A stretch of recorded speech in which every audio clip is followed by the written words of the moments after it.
It's time for a Big Blue Kickoff Live. Nobody can ever tell you that you couldn't do it, because you did. On Giants.com. You know what I saw? New York Giant Prime. And the Giants mobile app. 17-14 is the final. One touchdown, we are world champions. Believe it, and it will happen. Part of the Giants Podcast Network. Let's go out there like a bunch of crazy dogs. Have some fun.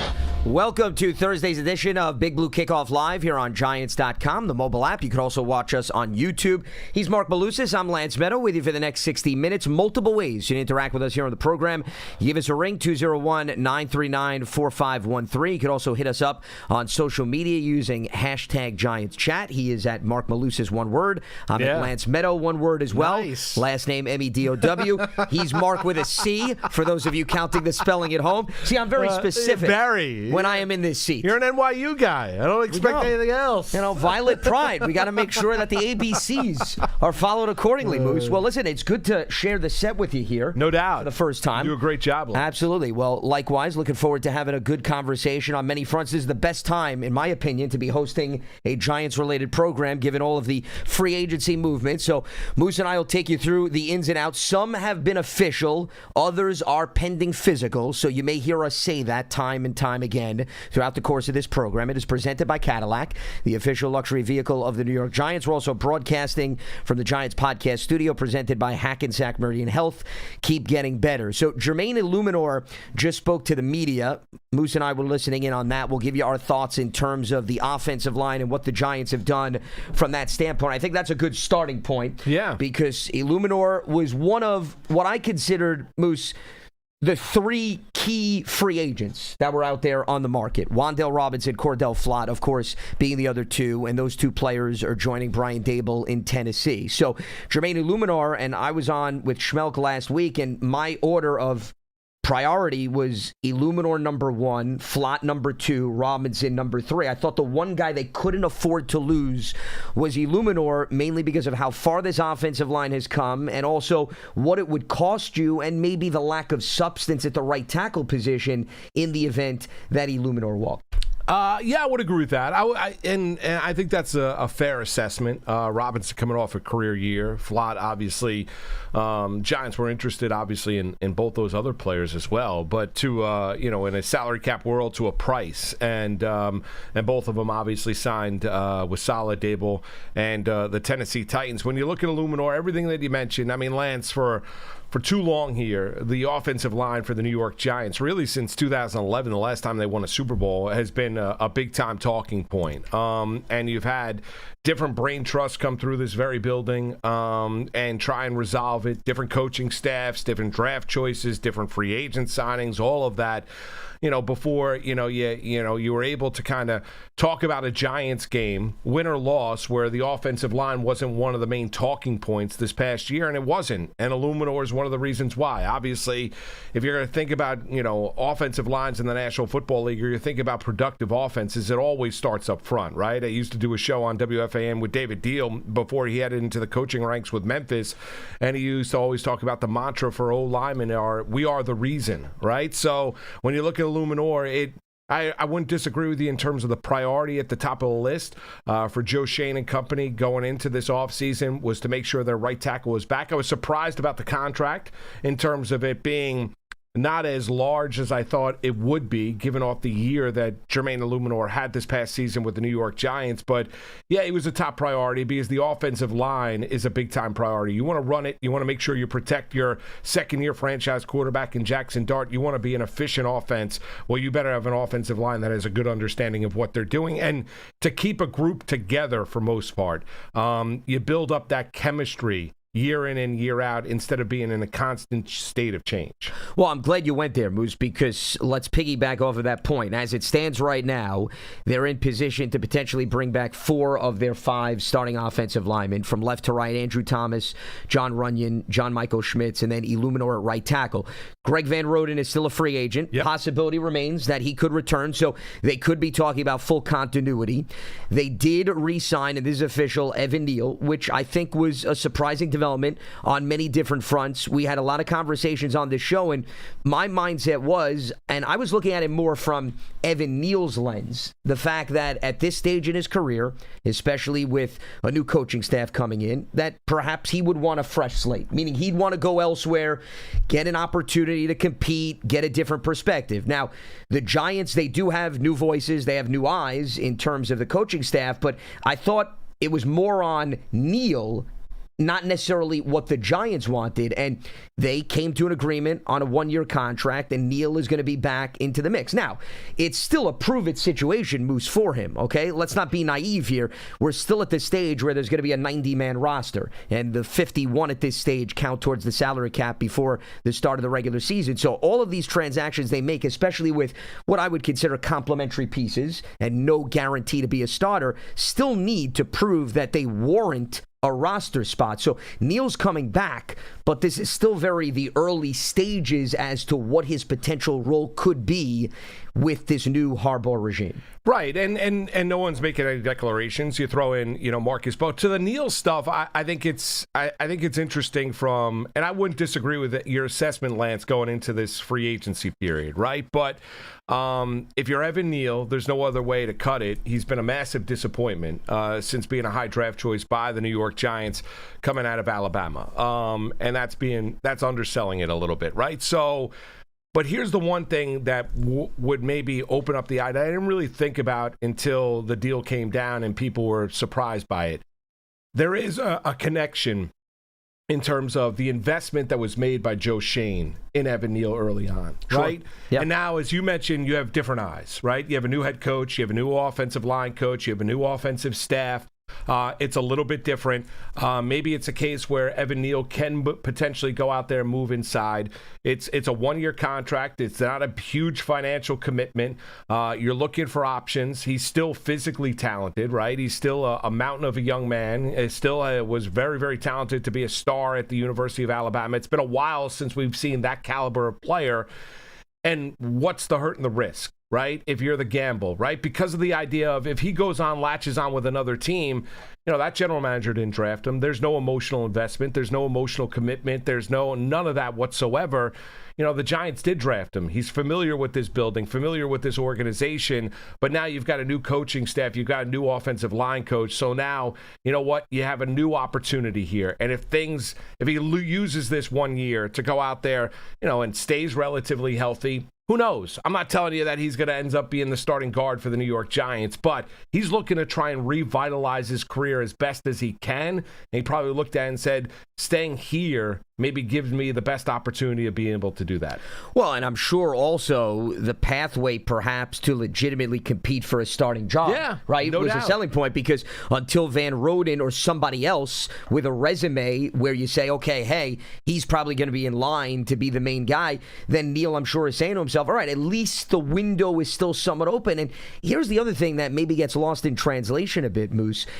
Evan Neal was making the transition to guard last season. The problem was he was a healthy scratch. He was inactive, and then he went on IR. So the sample size to even evaluate him as what he could potentially do sliding inside is non-existent at this point. No, you haven't seen it. Yeah. No, you haven't seen it, but you've seen tackles in the past be able to go inside. And you've seen it at times because physically, Lance, you look at it, whether their arms are a little short, and maybe it'd be, you've seen it in college, you've seen it in the National Football League, and ultimately, I saw a tweet from Carl Banks yesterday, or maybe it was earlier this morning, that he sent out saying, he's rooting for the young man, harkens back to early on in training camp in 25 where he was impressing people with the way that he was playing at that guard position. So we'll see. Listen, I think for most Giant fans that are watching us right now, Lance, are probably looking at it and saying, kind of pie in the sky kind of stuff. It's not. It's worth the 1 year gamble if you're the New York Giants. It really is, because maybe, just maybe, all of a sudden Evan Neal finds it and he becomes the player, and this time on the interior that the Giants had hoped. And if he doesn't, you know what? It doesn't really cost you all that much. Yeah, we're talking about a minimum contract. It's not a hefty investment that's going to now prevent you from pursuing You're looking other at players. options. Yeah. You're looking to try and find options because, as you mentioned, right now, as it stands, 4/5 of the offensive line is conceivably back, right? And then you're looking for that spot that's going to play along Jermaine Eluemunor on that right guard spot. And we'll see if Van Roten is back, right? I believe Van Roten was also at the introductory press conference for John Harbaugh as well. So we'll see if Van Roten is back, or we'll see exactly where the Giants decide to do as an organization after this free agency period is going, because we're early on here. We're in the infancy, right? We're a couple days out here with free agency. You still have the draft process to play out. You're going to get another run of veteran free agents and cuts and stuff like that to see exactly who shakes free. Then you go through the undrafted free agents. So, I mean, we're early on in this process, Lance, but the Giants are looking to present themselves as a team with some options. And also, as we've seen time and time again, in such a physical sport, you want to have some quality depth too. And Van Roten, remember, came in very late when he joined the Giants. So it's possible a lot of these players, I mean, I'll even go back to, I remember when Brett Favre was traded. I mean, he'd wait to get off I was the on plane, my honeymoon. Right? Okay, there you go. I was in Hawaii. He would do it. See, we're really digging into the archives ESPN News. That's it. My wife was like, what are we doing? Donna, I love you, but I got to watch this. Hey, come on. There's priorities here in the sports world. I got to be caught up in terms of what's going on across the NFL landscape. I didn't know I was going to perhaps resonate from that standpoint. That's something. Who knew? But in all seriousness, we've seen a lot of polished veterans. They don't want to go through the grind of OTAs. They don't want to be here during the spring process, and they wait till the start of training camp midway, and they join a team. So what I'm emphasizing about Moose is that those of you who are still maybe somewhat surprised about Evan Neal coming back, it's not signed in blood that he's going to be a starter. There's no guarantee he's going to have a roster spot. It's another guy you bring in, you compete, and you see how the cards play out. And there's at least familiarity, to your point, with respect to the organization. And that was another thing, by the way, that I wanted to add on with Eluemunor.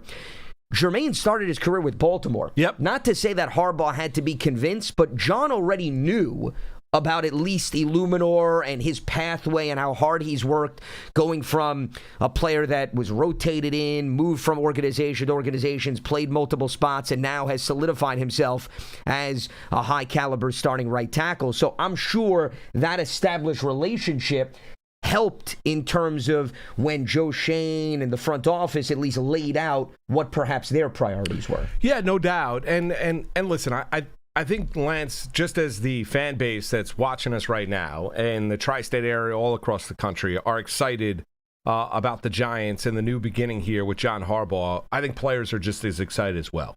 When the introductory presser, when Harbaugh got introduced, talking about it's going to be about football. If it's not about football, this is not going to be the right organization for you. Jameis and company, convincing players on offense.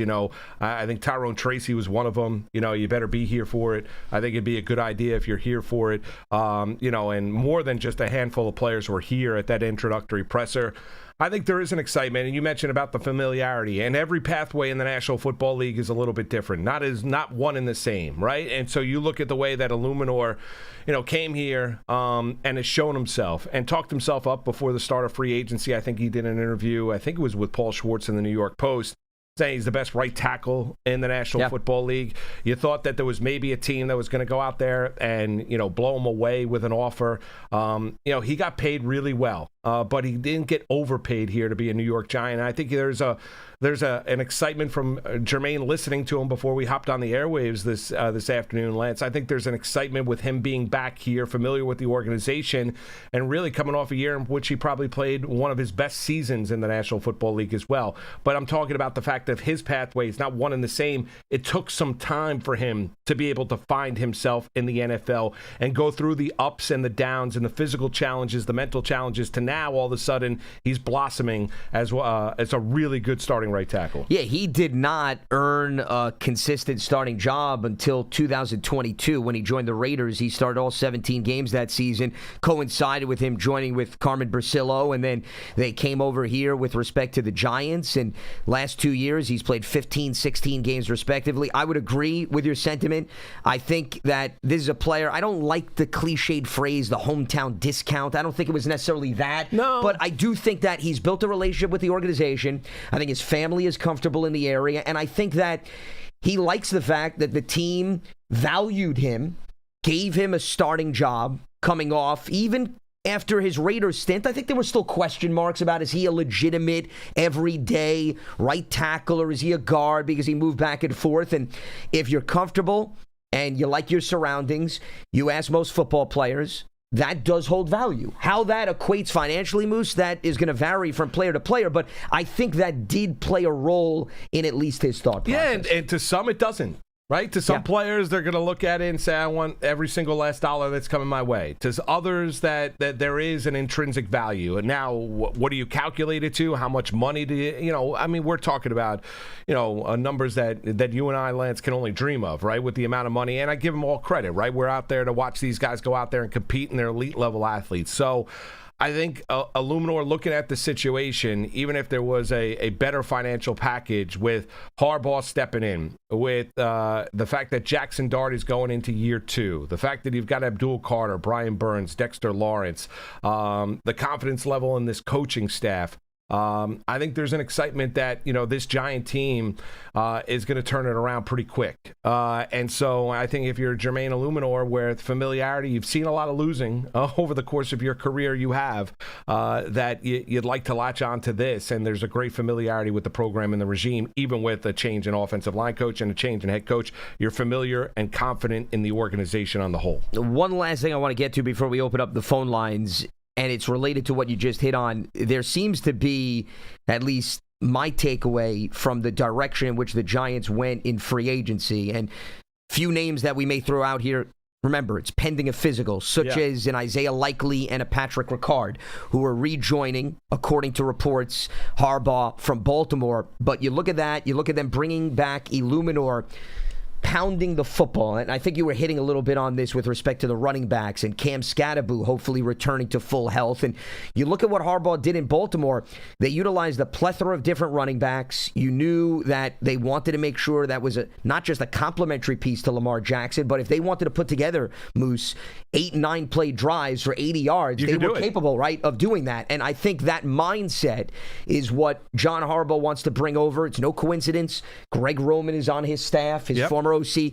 He goes back to San Francisco 49ers days with John's brother Jim. What did they do there with Frank Gore? They pounded the heck out of the football. And the Giants adopted that blueprint last season. We saw it. It may have been in flashes, but I think based on the personnel, whether it's official or with respect to reports, they've got the items there to adopt that philosophy, and that being the branding of this year's coming team. Well, I think, and Harbaugh, Lance, hit upon this in one of the interviews that he did month and a half ago. Actually, I think it was with Howard Eskin down in Philadelphia, right? Where he mentioned in terms of an offense being multiple. I think anytime, Lance, unless you're playing in a dome, right? And we know MetLife is not a dome.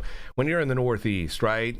Growing up in this area, you talked about the fact of you're playing in the Northeast, you got to be able to run the football late in the season, right? It's one of those things. And it's a throwing league. We all see it. I mean, it's a throwing league. Look at the passing stats now as compared to 20 years ago in the National Football League. Look how much quarterbacks and wide receivers are making, what you can't do defensively in that defensive secondary. So you're going to throw it. It's not a matter of going out there and be able to minimize it. But the key in a good rush offense is can I run it when I know the defense knows I want to run the football? And that sets the tone. And when you can still run it, when that defense knows that you're going to run the football, then you're a good rush offense. So I don't think there's any doubt about it. I thought it was interesting, before free agency got going, after, Harbaugh was hired by the Giants to be their head coach is, what players from Baltimore were going to come over here? Because you want to bring guys in that are familiar with what you do as a head coach to kind of enact behind the scenes in that locker room on a day in, day out basis. Get the guys that aren't familiar with John Harbaugh and this staff a little bit more familiar. And we've seen, whether it be, those that are official, unofficial, but those that have agreed to deals, whether it be Likely, whether it be Stout, special teams, right? Yep. Obviously a bread and butter of John Harbaugh. He was the special teams coordinator for Andy Reid with the Philadelphia Eagles. You look at Ricard, obviously that big fullback that's been a staple of Harbaugh down there in Baltimore. So you thought, you knew there were going to be some, and now you have an idea of exactly who they're going to be. And don't overlook that special teams component, because a lot of these players have played on both sides of the ball. Yeah, no doubt. And that can go a long way. And the Giants had issues on special teams this past season, and field positioning, all of those things add up. No surprise, given Harbaugh's past, that was an ingredient that he wanted to address. And I think likely is going to be somewhat similar to when the Giants, if you recall, Moose, went out and got Martellus Bennett. Yeah. Okay. Good one. Texas A&M. Yeah, here's the parallel that I want to build. Bennett was hidden behind Jason Witten in Dallas, and you knew he had the length, you knew he had the intangibles, just couldn't get on the field. Well, Likely has been behind Mark Andrews. And when Andrews has been hurt, Likely had his opportunities 2 years ago, very productive, nearly caught that game-winning touchdown, if you recall, in the opener against the Chiefs, where he was walking that tightrope in the back of the end zone. His foot was a little smaller. Correct. Yeah. Just a tad. That toenail was way too big. Right. But instead of a 13 and a half. Yeah. Those damn cleats. But if that now presents itself, and granted, the Giants have Theo Johnson. I'm not saying that he's going to disappear, but there's at least more of a pathway for Likely to be the guy here compared to what occurred in Baltimore. So Bennett had a career year when he arrived on the scene with the Giants. There's the potential for Likely to duplicate that. Yeah, I wouldn't disagree. And I think he and Theo Johnson are different. And I think they're going to be used different when you look at this offense. But he's also a guy that's a willing blocker too. It's not just a guy that's going to be a pass catching tight end, but he could stretch the field.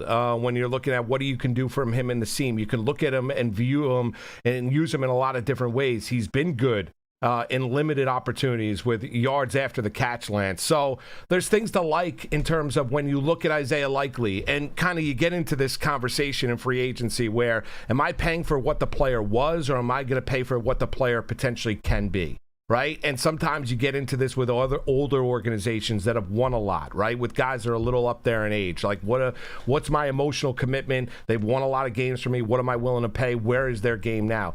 I think the Giants are paying Isaiah Likely for what he potentially can be. And given his physical traits and his attributes and what he can provide for this offense. Now, he's got to take advantage of it. He's got to stay healthy, and the Giants obviously have got to find a way to get him the ball, and that's the job of the offensive coordinator, Matt Nagy. And one last thing that I wanted to add, you brought up an interesting point about bringing over players you're familiar with so that you can maybe instill what worked with you see a lot of that. Yeah, you see a lot of that. I was going to say Joe Shane and Brian Dable, and I'm not saying that, that worked out, but they brought over a lot of guys from Buffalo. No doubt. And that's a common element that you see, I think, across the NFL. Well, and I go back to an example that where when Rex Ryan was hired by the Jets, coming over from the Baltimore Ravens, right? He brought over Jim Leonard for the safety. He brought over Bart Scott at linebacker, and I forget the defensive lineman that he brought over, but he brought over players from all three levels that knew exactly, that helps speed up the process in terms of what those players are going to try and learn defensively as well. Now, that's just looking from the defensive side of the ball.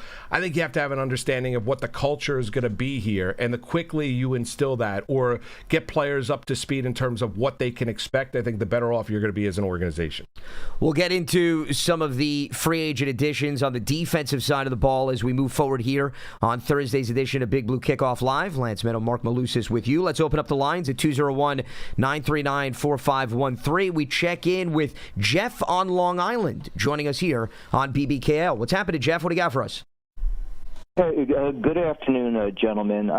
Just before my main point, I just want to say that there are 3 videos on thegiants.com that are really excellent, and those are the behind-the-scenes videos of the radio crew, the equipment crew, and especially the cafeteria. And I was just wondering if you guys have used the cafeteria lately. Well, the cafeteria is currently under construction, Jeff, so it's impossible, literally, to walk in there. That's funny. But my main point is, and I want to use a couple of key words. One is availability, and the other one is off-schedule unusual versus scheduled. Now that Greg Roman is sort of the, I don't know, maybe he's the head guy in terms of establishing that really physical running game. I mean, obviously, it's a coordination of coaches and whatnot. My concern is availability, and I'm not talking about the running backs because we now have a plethora of running backs. My concern is with Jackson Dart. Because if history shows us anything, you can be an MVP of the league as a quarterback, but if you're not available for most of the season or an entire season, that MVP status really gets a little suspect. Because you're not there to help your team, and I was thinking of Lamar Jackson in that case, and I'm hoping that Greg Roman doesn't have the same type of, whether they're scheduled plays or whatever you might want to call it, with Jackson Dart, because I really would like to see him on the field this coming season. What do you think? Well, we'll let you go on that note, Jeff, and appreciate the phone call. It's an interesting question, and where I was going to go, the caller somewhat went, Moose, is you got to look at the track record and history of the coordinator and Harbaugh. They are coming from a team where the quarterback was a prevalent part of the run game. So for Harbaugh to come over after working with Lamar Jackson, see the skill set of Jackson Dart, and all of a sudden say, all right, we're just going to box him in and he's going to be a pure pocket passer, I personally find that very hard to believe. Roman also went with John's brother, Jim. He was with Justin Herbert, who's a big, strong QB. Yeah, cut from granite. He also takes off and runs. Now, very different physique, of course, than Dart, and Lamar is not the same as Dart. But once again, the common staples, and I'll throw out another one.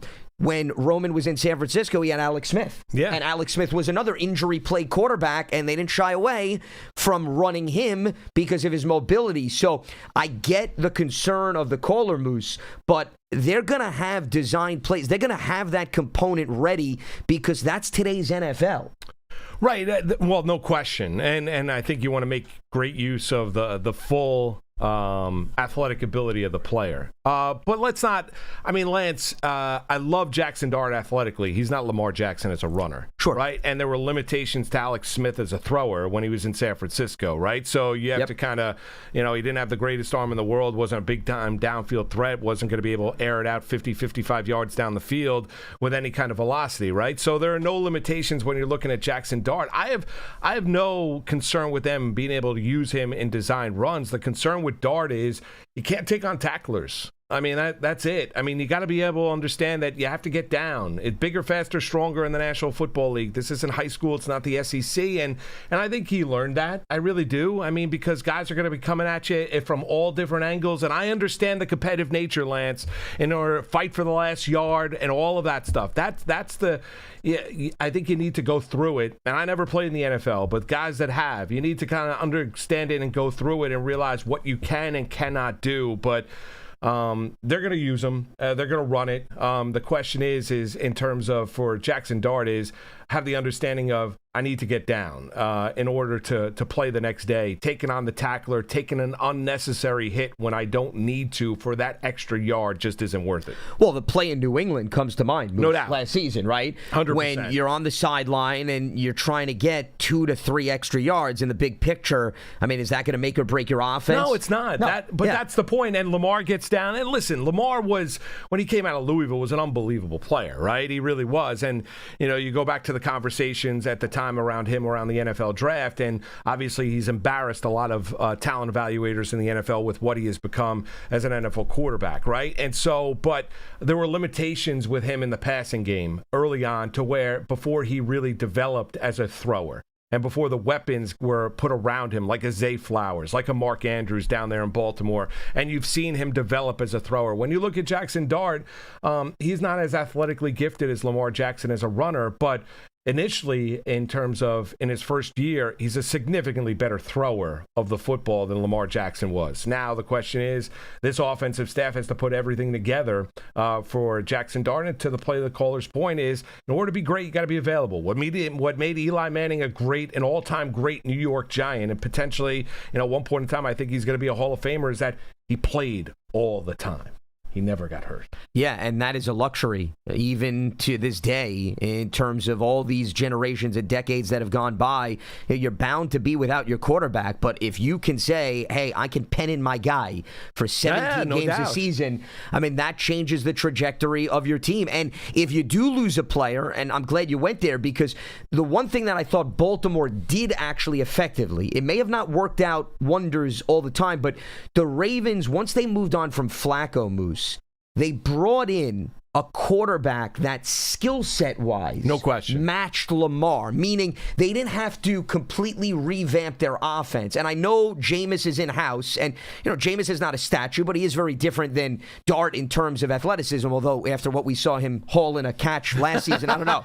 Maybe we need to revisit that. And a great Selly in the end zone as well. 100%. So I don't know. Point. I may need to reevaluate my perspective from that standpoint. But getting back to the point, I liked what Harbaugh did in Baltimore, where earlier in his tenure, he may have had a quarterback that was the complete opposite of what Lamar was. But then Tyler Huntley came in, and at least there was that mobility factor that complemented what they ran with Jackson. Right. Similar in nature. You want to bring it, look at what Washington, who their backup quarterback is. Their starting quarterback, Jaden Daniels. Before they drafted Jaden Daniels, they signed Marcus Mariota. Sure. Similar in nature, right? And he had to fill in for him. And he had to fill in for him. So you're not Yeah. changing it. To play your point, Lance, is you never want to have a backup quarterback that is decidedly different than what your starting quarterback is, because then it's too much change. You're not going to be able to orchestrate that. So you can't go from a quarterback that's a dual threat quarterback to then all of a sudden your backup is, hey, he's a statue, he's a pure pocket passer. That's too much change. That doesn't work. Let's head back to the lines. We got Rich in Virginia with us here on BBKO. What's happening, Rich? Good afternoon, Lance and Moose. Actually, I'm in Florida. I want to welcome. We won't judge you, even though we said Virginia. It's okay. You're working with a tremendous team there, and this show, in my opinion, is the best for us old diehard Giant fans, especially for somebody like me who goes back to 1961, before you guys are even embryos. So welcome aboard. It's great to have you on board. Lance, I totally agree with your analysis of Evan Neal and what they've done, and same thing goes for Tay Banks. I think both of them need to, count their blessings that they're working for the Giants and need to kiss John Harbaugh's shoes, because how often in life do you get second and third chances at things? There's obviously talent there with both these kids, and it hasn't worked out. So now they got a clean slate. Worst thing can happen, they're not going to make the team, but they got a shot. And I just hope, I put trust in the new coaching staff that they just fix their technique issues and, let them compete for a job, and let's see what happens. So I'm just happy what's going on. We have some other holes to fill, but I trust Harbaugh and his staff. All right, Rich. Well, we appreciate the phone call. Enjoy Thanks for giving us a ring. Yeah, absolutely. It's certainly warming up a little bit here, so hopefully we can get some of that southern weather. When I was driving over here, it was hailing. Yeah, that's why. It's not. Yesterday was beautiful. It was like 75 degrees. Today we're back in winter. It's unbelievable. This back and forth, this Dr. Jekyll and Mr. Hyde, I can only take so much of it. I mean, Mother Nature, can you be a little bit more decisive? No, it cannot be. I mean, I don't think anyone in Florida right now cares much about our stresses here in the New Jersey area. But Rich is calling us looking out at the at the beach and the waves. Correct. Yeah. Pearson, you going to add something? I know you had an itchy finger there. That's the quickest I've seen 22 inches of snow melt in my life. I know. It's crazy. Yeah. It's great, though. Believe it or not, though, I'm amazed after that 70-degree day, there is still a small pile of snow in the parking area of MetLife Stadium. Do you believe that?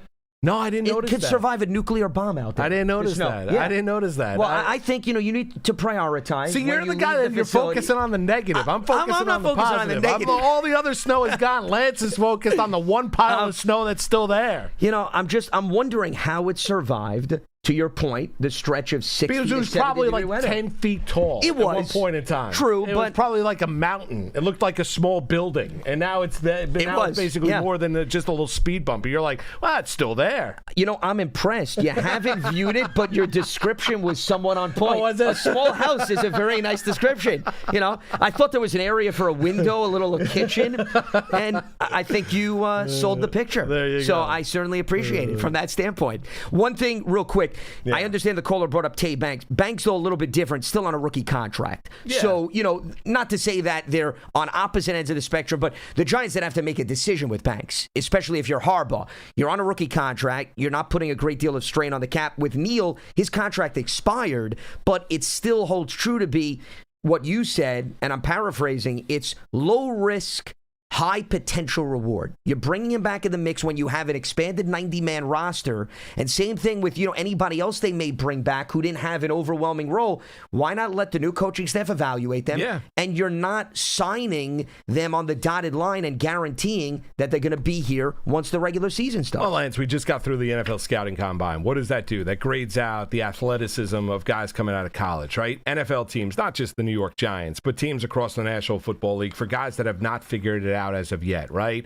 But are athletically gifted enough, they're always going to gamble on them. It's not going to be a big financial commitment, but all of a sudden we can unlock them, we can find it, whatever it might be. That's what, until it becomes a point where they just can't play, right? And we're not at that point yet with Evan Neal, but Evan Neal athletically, it still shows the characteristics and traits to be an offensive lineman in the National Football League. The question is, will he ever figure it out? And the Giants decided for a one-year gamble. Let's see what he's got. Let's head back to the lines. Let's check in with Nick in New Jersey on Big Blue Kickoff Live. What's happening, Nick? What's up, guys? How are you? What's Doing up, well. Nick? What do you got for us? Yeah, just wanted to first off rewind to your point on the sample size of Neal. I get he hasn't had any sample size at guard training. Last season he was a healthy scratch, whatever. But we've seen what he is at the tackle position. I just can't go another training camp watching Evan Neal at the tackle position, considering we just retained Eluemunor. I think we have a good swing tackle in Bo right now. So I really don't want to mess around with that tackle position. If this guy has a chance of making the 53, he has to get kicked inside and compete with whatever we do there at right guard, whether it's in the next few weeks or on April 25th. Nick, I'll just jump in. I would agree with your assessment, and I'll let Moose explain his perspective. I don't think you have much to worry about with respect to the tackle. Now, this is my personal opinion. We haven't heard from Harbaugh or members of the coaching staff since Neal was officially re-signed. But, the fact that you outlined Bo exists, still a young up-and-coming player, he could very well be the swing tackle. It would make sense, given they don't have a starting right guard as it stands right now, that I would think Neal was brought back, Moose, to compete at the guard interior position. Yeah, competition is king. I don't think you have to worry, Nick, about Evan Neal competing at the tackle position. There's nothing to compete for as long as everyone stays healthy, and even as a swing tackle, I think it's pointing toward Marcus Bo. But you look at a scenario here where they're going to take an opportunity to see if he can stay healthy. If he gets it, if this new coaching staff can unlock him, but I think it's more toward the interior than it is on the outside. Absolutely, and I originally thought there was no way this guy was going to be back, but really looking into the deal, he was making his rookie deal was 4 for $24, and now he's making 1 for $1.3, whatever the veteran minimum is. So you can't really hate on it. He'll be here for the summer. It's not guaranteed he's going to be here in September. But main point I wanted to bring up is the draft. I think we can confidently say on draft day at 5, whatever we walk away with at 5, whether it's those 4 Ohio State guys, we trade back, maybe Bailey falls to 5 and Cincinnati wants to come up and give us that 3 back, and then we take Delane or someone over there. I think 5 is we're going to be pretty happy as Giants fans. The main thing we have to worry about is 37. In the past, we have not been a good high second-round drafting team. Newbin, I wouldn't consider a home run pick there. Will Hernandez, Don Michael Schmitz, just not home runs at that spot. And for us to plug these holes that we have on this team right now, we're going to that pick has to be nailed. And a couple guys I'm looking at, I doubt he falls to 37, but the guard from Penn State, Omar Cooper from Indiana, and the 3 technique from Texas Tech, Lee Hunter. I think those 3 guys would fit what we're trying to do here. Cooper can play. Not that he's going to be playing if we took him. Not that he would be playing in the slot much, but he could play outside the numbers as well. Lee Hunter is a good supplement to Dexter and Darius Alexander. And, yeah, the Penn State guard, I just don't see him being at 37. Yeah, I don't see him being there either. Run to the podium type pick in that slot. Nick, they might have you making that selection if he's sitting there with the 37th overall pick. I don't, he might be I think he might be the best interior offensive lineman in the draft when you look at the Penn State guard. Mm-hmm.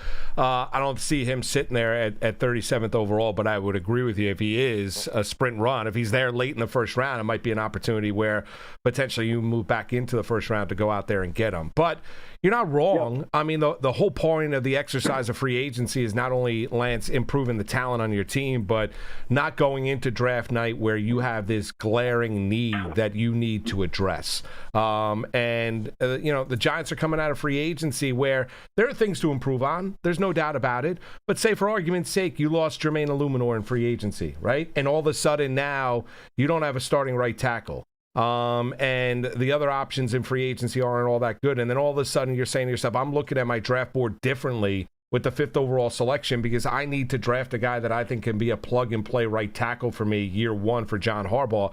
That's not the case here for the Giants. I think you're sitting there, and I think Nick laid it out perfectly where there presents options here for Joe Shane and company come NFL draft night to where you could be flexible. You can move back. You could decide to let the best player available sit in there with the 5th overall selection, but you're going to get a quality player regardless.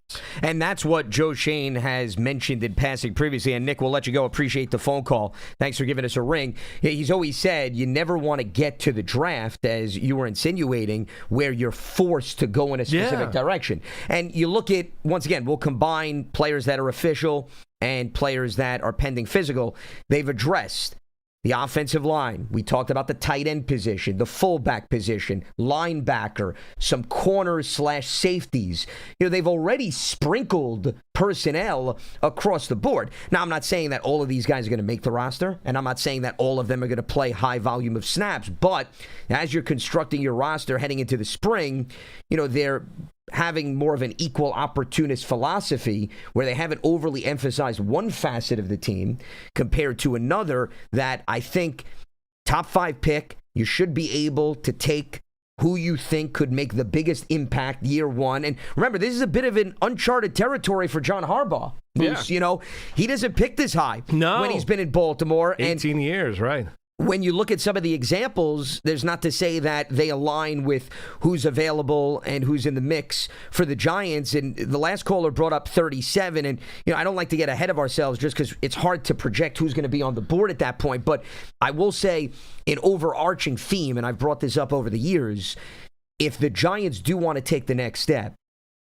you need to build your team through multiple draft classes coming in and contributing. And where I think they have fallen short at times is, okay, you may get flashes from the first round, but the second round, the fourth round, maybe a year here, a year there, but not enough where you know what you can rely on out of that personnel year in and year out. So this is yet another class they'll add to the mix. And yes, they need players that could come in day one and leave their mark on this team. Yeah, no question. Get second-year contracts. I mean, how many times you look back on without a doubt. Not second year, but second contract. Second contract with teams, right? The next go-around. Right, exactly. Yeah. I mean, and NFL, kind of grade out draft classes based on that, right? How many of those guys are getting the second go-around with the particular organization that drafted them? Yeah, you no doubt about it. You build your depth for your team through the NFL draft.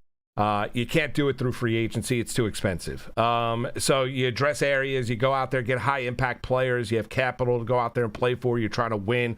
Parity's the word in the National Football League. Any given year, you can see massive turnaround change. You saw it in Chicago, Jacksonville, New England this past year, Lance. So you look at the Giants here. They're going into it to where, as Harbaugh and company, we're drafting. If we sit there 5th overall, not to steal a line from Dave Gettleman, but Harbaugh repeated it. Our goal is to draft a player that potentially at the end of his career is going to be putting a gold jacket on. That's why you're sitting there with the 5th overall pick.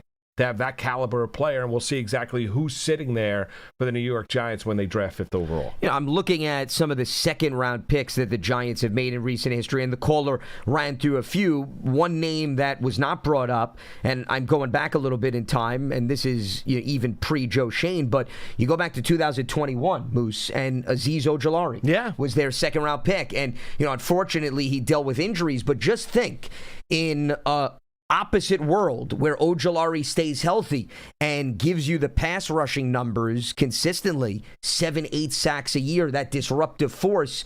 I'm not saying that the Giants would be in a much different place, but at least that changes the dynamics of what they were working with up front over the last few years. Question about it. I think Wink was on record talking about Ojulari, thought he was his best, most gifted natural pass rusher on the team. The problem is, Lance, you hit upon it, he couldn't stay healthy, couldn't stay on the field. I mean, that's been the issue with Azeez Ojulari. It's not that he can't physically play the game, his body just does not hold up.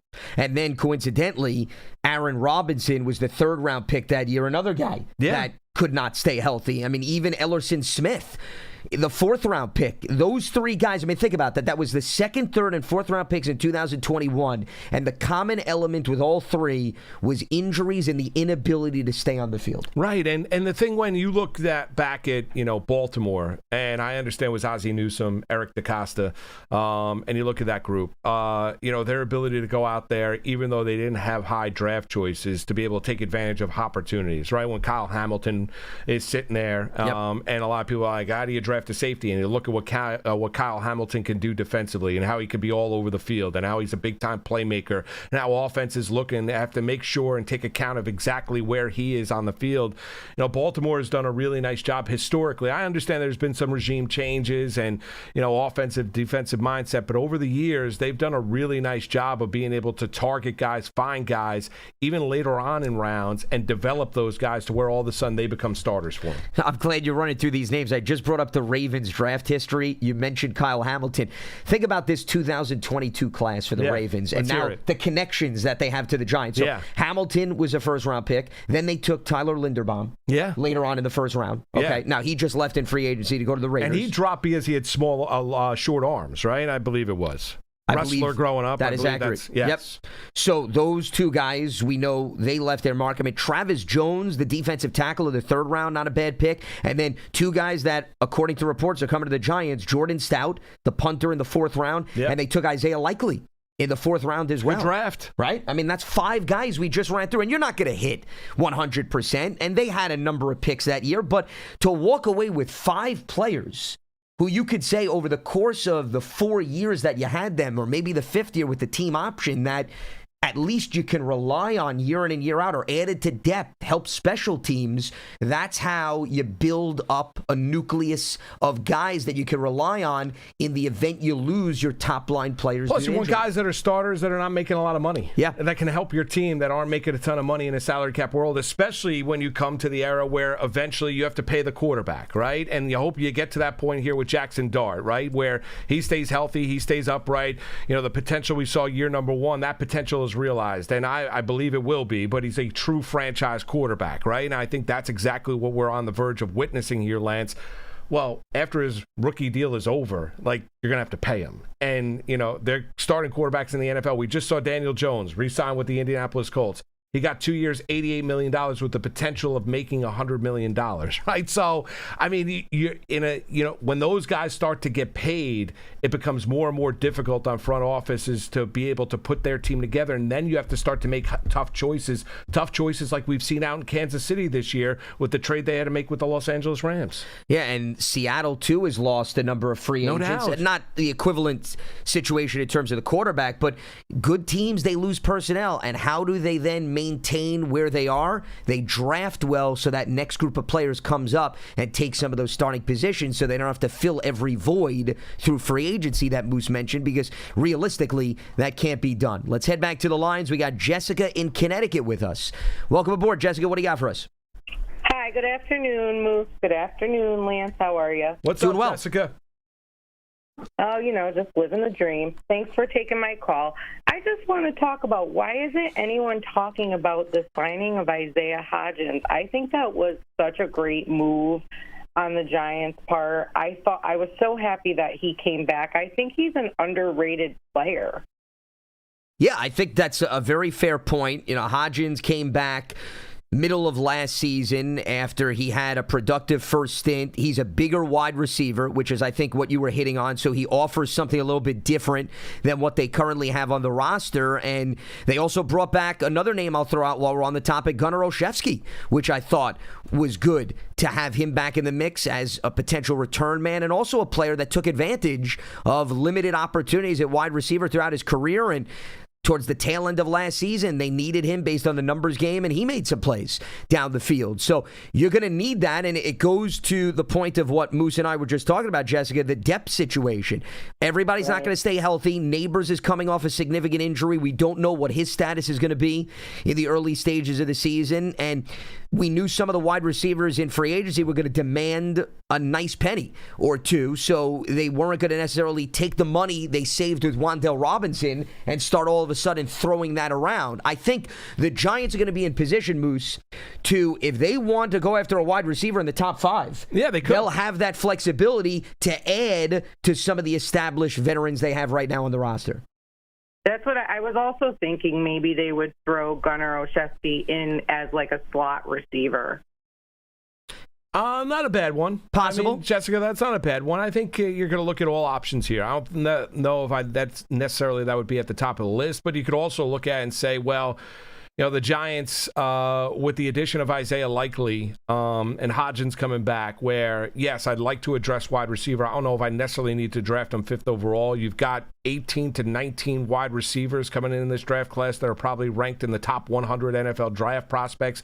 Maybe one of those wide receivers are sitting there with the 37th overall pick, where you are playing to the strength of this draft class. So you can go a variety of different ways here if you're the New York Giants, and that's exactly what you want to do. But when you look at that receiver room on the whole, big time key number one is that Malik Neighbors is back to being the receiver he was before he tore his ACL. That's true. Well, thank you guys so much for taking my call. Have a great day. Same to you, Jessica. Appreciate the phone call. I was looking at because I wanted to harken back. You brought up the Ravens draft class, right? The Chiefs draft class in 2022. Right, interesting one when you look back. Their first pick was who they just traded, the corner they just traded to the Rams. Watson? No, not that. That was the other guy that left in free agency. McDuffie. Right, you're referring Watson was a 7th round pick. Think about that. Jalen Watson was a 7th round pick, and he just got a 3-year, $51 million deal from the Los Angeles Rams with $34 million guaranteed. But that's hitting a home run, right? When you're looking at 2 starting cornerbacks, one you draft in the 1st round, one you draft in the 7th round, and Jalen Watson eventually but Trent McDuffie is the one that got traded to the Los Angeles Rams. But that was a really good draft class. If you could look back on that 20, now they missed on Sky Moore. Yeah, they missed on Sky Moore, but Leon Chenal, they drafted a number of guys on that team that ended up being players for that team. Great draft class. Karlaftis was a 1st-round pick, and then Pacheco was another 7th-rounder with Watson that year. Yes. Out of Rutgers. So, he has had some injuries, but at least was a productive running back while they were making Super Bowl runs. So when you find those gems late in the draft, boy, can that do wonders for you, and you avoid having to spend money elsewhere. And we're not just talking about punters and kickers. We're talking about cornerbacks and running backs. One other thing that I wanted to hit on, and you had hit on it, and the caller, I think, opened this door. And this is something for, I think, Giants fans and our viewers and our listeners to understand. You got to go back to what Harbaugh preached and how they constructed the roster. So I'll use last season, and this is no way me poo-pooing on the Baltimore receiving corps. Right. I want to make this clear, okay? But let's be realistic, okay? Yeah. I like when people say poo-pooing. I like it. Well, I'm glad. Listen, my job was to fulfill your wishes at some point. No, over the course of this program. I'm expanding my vocabulary and appeasing to Marc Malusis. No doubt. I appreciate that. You're Mr. NYU. There we go. We're all about the alphabet on today's show. I like it. It's a nice theme. We're working it back. We started with it. We're mixing it in the middle of the show. We'll somehow find a way to close shop with it, too. So Mark Andrews was a huge component and a huge target. Yeah. Right? If you just look at the distribution of who Lamar Jackson went with the football, Mark Andrews was 2nd on the team behind Zay Flowers, 70. Okay, so what does that mean? That means that they may very well be building around my point about if Likely is the Martellus Bennett of this year's roster and Theo Johnson, maybe there's a bigger emphasis on tight end targets, using them with the running backs to move the ball as opposed to the home runs with the wide receivers. Not to say that Malik Neighbors won't be invested, but after Zay Flowers, who had 86 receptions and 118 targets, the next guy on the list, Moose, was DeAndre Hopkins. Think about the disparity. 22 receptions and targets? 39 targets. Oh, my God. I mean, think about that. 118 to 39. Rashad Bateman, 19 catches, 38 targets. And I'm not taking a shot. Hopkins, we know, is at the tail end of his career. Bateman, I think, has been a bit of a disappointment. No doubt. Since he was drafted. Flowers is a stud. No, Flowers has come through. But if you then apply that logic, Moose, and just work with me here with the Giants, okay, Malik Neighbors is your Zay Flowers. Yeah. Now, likely is your star-studded potential targeted tight end with Theo Johnson still very much in the equation. And then you've got some of the running backs that you're going to utilize even in the receiving game. Have they proven the capacity to do that, especially Tyrone Tracy? I'm not saying there's not a need, but would I be surprised if the Giants say, for this year's roster, those are going to be the components, and we're not going to be caught up in getting 2 or 3 wide receivers that we're going to force feed the football? I would agree with that. I would wholeheartedly agree with that. And I think you harken back to the numbers with the Ravens. I think there's also a trust factor, right? Where, there was, there's a trust in Flowers, and clearly there's a trust in Mark Andrews. And then you're looking at some receivers, obviously, at the tail end of their career, like you mentioned about DeAndre Hopkins.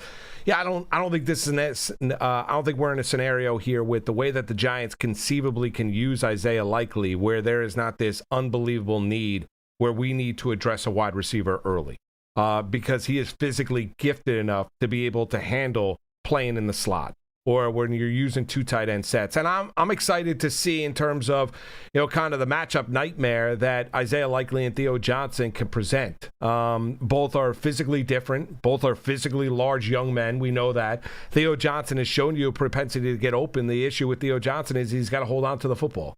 And the catches that are there to be made, he's got to go out there and make, because if it becomes a point here where he continues to drop the football, then the football's not going to come his way.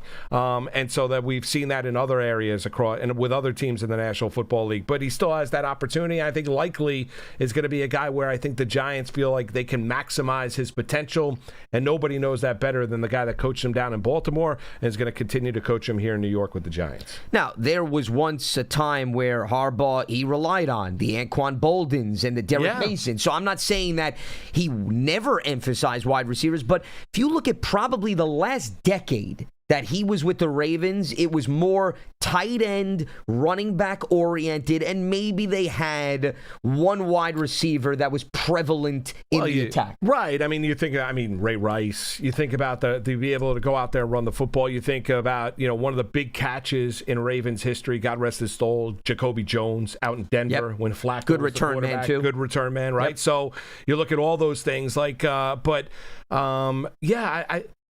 think they're going to be multiple. Lance, I don't think this is going to be a case where it's, this is the one pathway we're going to go down. I think they want to go out there and run it. I think they want to be able to throw the football. Phil Simms talks about it time and time again.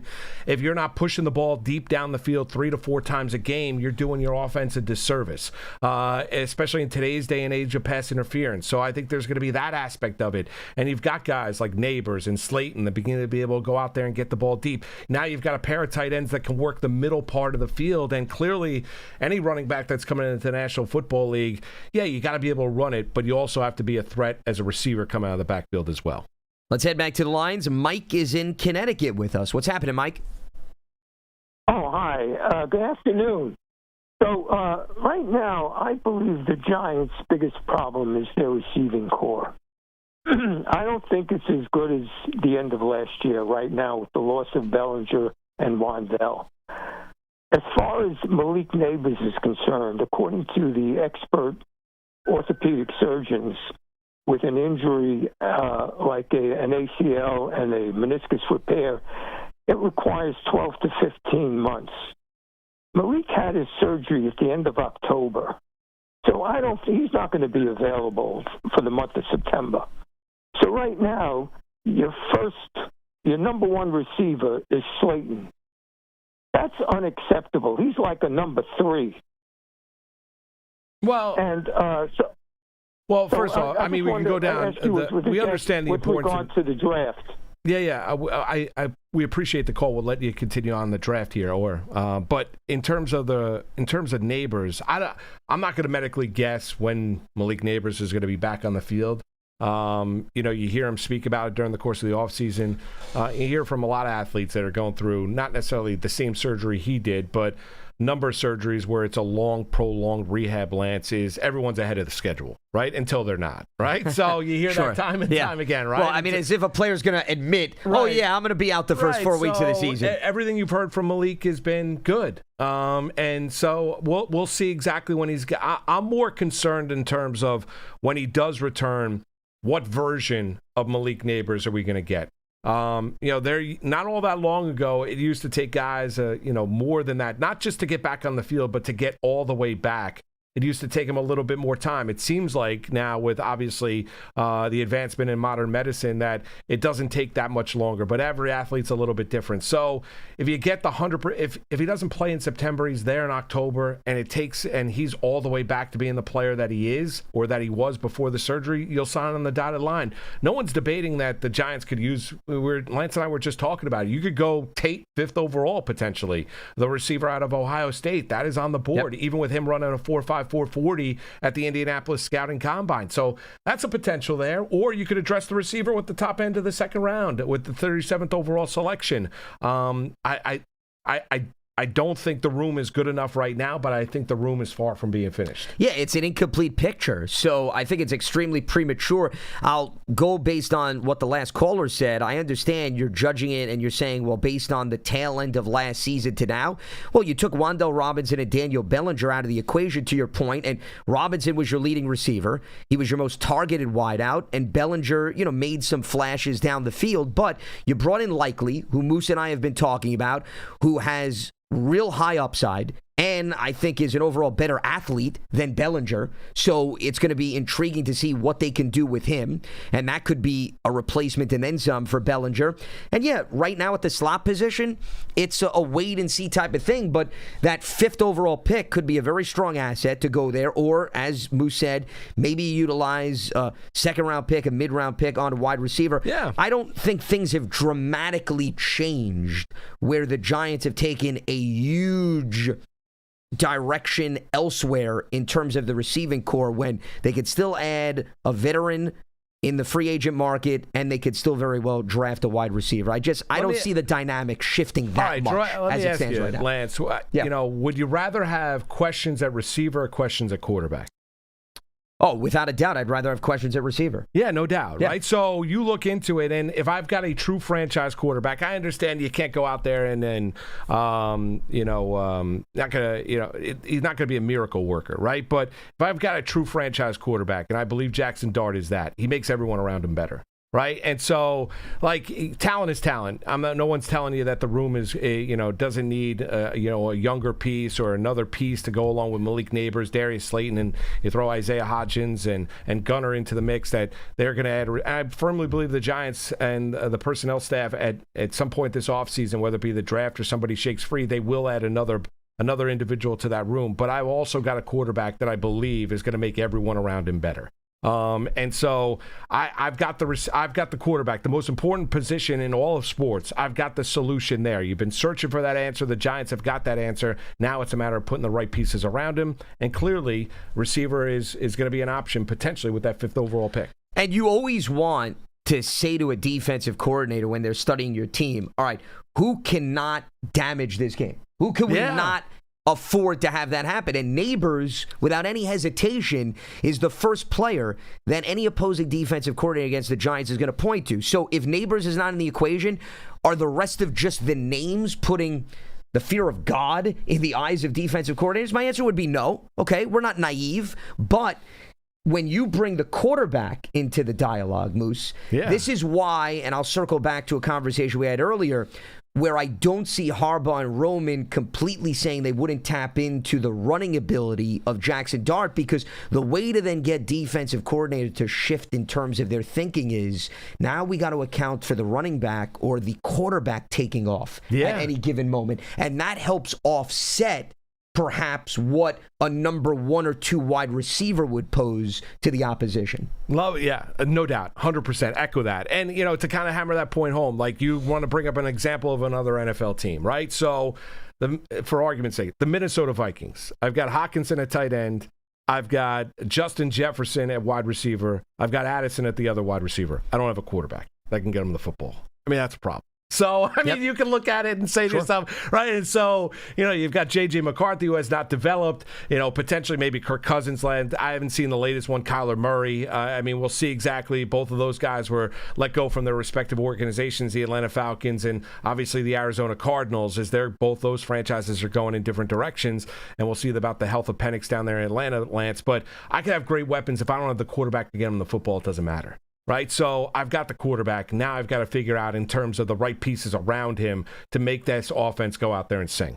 And that was very similar in terms of the approach of what they did in Baltimore once they got Lamar. Yeah. They completely changed the offense with Greg Roman when they went from Flacco to Lamar. And we've talked about some of the pieces they have surrounded him with. So would I be stunned or shocked if that perhaps is the focus? No. Not at all. I mean, that probably is the philosophy, especially when you knew the Giants were entering free agency with limited financial resources to begin with, because they had to open up some cap space. So you'd have to really stretch things thin if you thought they were going to go for a big splash specifically at the wide receiver position. Yeah, and that's a little bit more of a case of if you're buttoned up in a lot of different other areas where you're looking at that receiver as being the kind of the cherry on the top. That's the finishing piece, right? In terms of putting that, the championship team together. We're not at that stage there with the Giants. I mean, that's just being open and honest. And the Giants are hoped to be a playoff contender in 2026. John Harbaugh has talked about that, right? And you look at this regime change. So the biggest key, Lance, we kicked off the conversation today right here on Big Blue Kickoff Live talking about the return of Eluemunor, who met with the media right before we hopped on the airwaves today. The offensive line is a huge key for any offense in the National Football League. And right now, as we sit here and we're chatting on this Thursday, is 4/5 of that offensive line, for the most part, is figured out. Now you got to figure out one other piece. And that was an offensive line that was a really good group, effective group in 2025. And we'll leave you on this note with respect to Eluemunor. If you have not seen the press conference, I don't believe it's been posted yet. Eluemunor was wearing a suit. The suit was a talking point. That was a huge talking point. Sorry to jump you, Lance. No, it's okay. Listen, we were foaming at the mouth prior to the show over the questioning pertaining to the suit. So I couldn't let the show fabric expire. Was the suit? What fabric? Is that just a jacket, or are you wearing shorts underneath that? Oh, there was a lot of speculation down under, and I'll leave it at that for Giants fans, the diehards, to listen in. But Eluemunor was wearing a suit, so if you see headlines tomorrow, you'll understand where it's coming from. We did not want you to have a restless night sleeping through the ins and outs of Giants free agency. All right, that is going to wrap things up for us here on Thursday. Moose, a pleasure, man. Really enjoyed the conversation. Great job. Absolutely.